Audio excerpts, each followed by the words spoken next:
আজ আমি বানাবো একটি প্রোটিন পাউডার।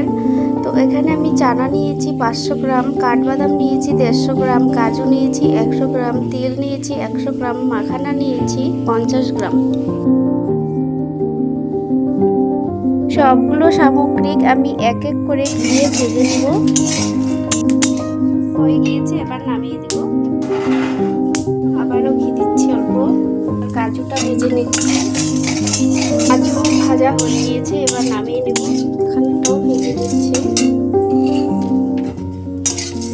মাখানাটাও ভাজা হয়ে গিয়েছে, নামিয়ে দিচ্ছি। দিয়ে দিচ্ছি তিল, তিলটাকেও ভেজে নেব। তিলটা হালকা ভেজে নিয়েছি, এবার নামিয়ে নিব। আমি চানাটা একটু গরম করে নিচ্ছি, পাউডারটা ভালো হবে। সবগুলো ভেজে নেওয়া হয়ে গিয়েছে, এবার গুঁড়ো করে নিব।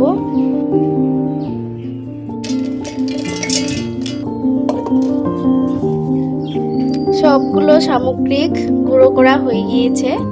এই প্রোটিন পাউডারটি বাচ্চা বড় সবাই খেতে পারবে। 7 দিন খেয়ে দেখবে উপকারিতা।